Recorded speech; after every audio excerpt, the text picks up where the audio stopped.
Como ya sabemos, el trabajo siempre ha sido una actividad fundamental para el ser humano. A lo largo de la historia, su forma, valor y regulación han cambiado según las necesidades y la organización de cada sociedad. Pasó a ser simple medio de subsistencia a comunidades primitivas a convertirse en un derecho protegido por leyes.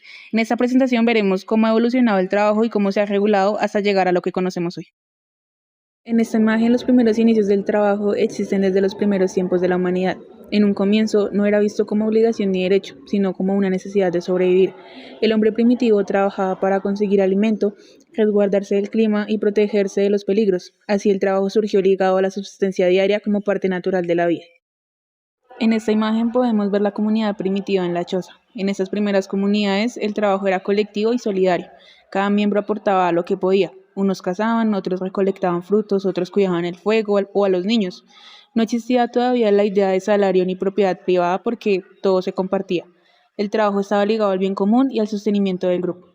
En esta podemos ver al hombre sembrando y la mujer cargando. Con el paso del tiempo, el ser humano descubrió la agricultura y la domesticación de animales. Esto permitió que dejara de ser nómada y se volviera sedentario. Aquí el trabajo ya no fue solo para recolectar lo que la naturaleza daba, sino para producir y transformar. Esta etapa marca un gran avance porque el esfuerzo humano comenzó a generar excedentes que podían intercambiarse. Por último, tenemos la imagen de la esclavitud. En la antigüedad, sobre todo en Grecia y Roma, apareció el trabajo esclavo. Los esclavos eran considerados propiedad de sus dueños sin derechos ni libertades. Su esfuerzo mantenía la economía, desde la agricultura hasta la construcción. Mientras los ciudadanos libres se dedicaban a la política y a la guerra, los esclavos llevaban el peso del trabajo manual. Aquí el trabajo perdió su carácter comunitario y se convirtió en un símbolo de sometimiento.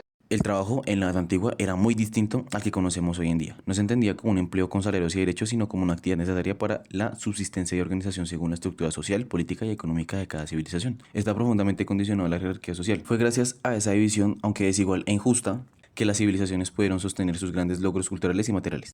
La división social en la Edad Antigua era muy rígida y jerárquica. Quienes nacían en la base, esclavos y campesinos, tenían pocas oportunidades de ascender, mientras que la élite vivía con privilegios y se reservaba las labores del mando, religión o pensamiento. El trabajo manual estaba asociado a los estratos bajos, lo que reflejaba una fuerte desigualdad. No tenían derechos propios, podían ser prisioneros de guerra, deudores o personas compradas en mercados. El Código Hammurabi es uno de los documentos más antiguos que nos muestra cómo se regulaba el trabajo en la Edad Antigua. En él aparecen normas sobre salarios, responsabilidades, protección mínima, esclavitud y deudas. Esto nos muestra que ya en la Edad Antigua el trabajo no solo era visto como obligación, sino también como algo que se debía organizar jurídicamente para mantener el orden social y económico. Aunque en ese entonces no existía el término machismo, el rol social de la mujer era principalmente relegada al ámbito doméstico. Su participación en la vida pública, política o intelectual era muy limitado o casi inexistente. El trabajo de las mujeres era visto como una obligación natural y no como una labor que mereciera un prestigio. Su valor social estaba definido por su relación con los hombres. El trabajo en la Edad Media. El feudalismo fue un sistema económico y social que se desarrolló en la Edad Media. Se basaba en la distribución de tierras a cambio de servicios y lealtad. Los señores feudales otorgaban tierras a sus vasallos, quienes se comprometían a proporcionar servicios militares y económicos a cambio de protección y seguridad. Surgieron nuevas formas de organización laboral como la servidumbre y el sistema gremial.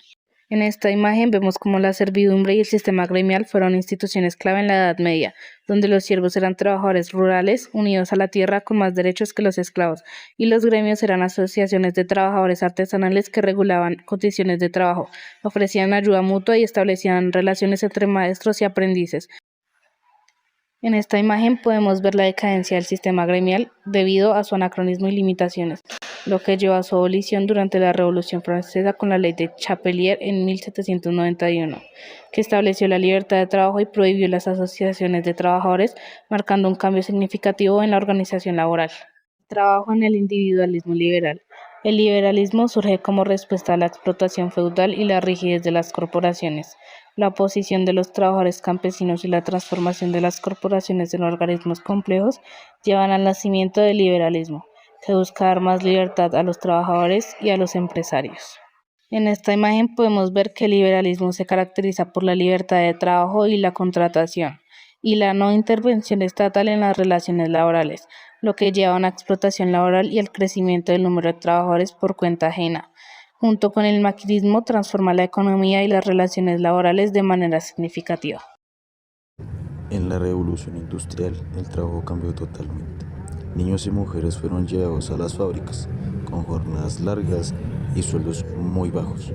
No había protección ni derechos, lo que generó muchos abusos. Esta situación fue clave para que después nacieran las primeras leyes laborales. Esta imagen representa la fuerte competencia que causó el maquinismo y donde el trabajador se convierte en un eslabón más de una cadena. Y también nace la clase de los asalariados, la cual su única fuente de entrada es muy insuficiente. El trabajo en la edad contemporánea, tras el aumento de pésimas condiciones laborales que trajo la industrialización, como lo son el bajo salario, jornadas extensas y trabajos peligrosos para niños y mujeres, que dieron origen a varias rebeliones que se presentaron en el siglo XIX. Tras las pésimas condiciones laborales, la clase obrera utilizó la huelga como instrumento de presión contra los patronos, generando así los principios de la Revolución Francesa, los cuales terminaron siendo un fracaso ya que no se propuso ninguna solución, sino de lo contrario generando más huelgas.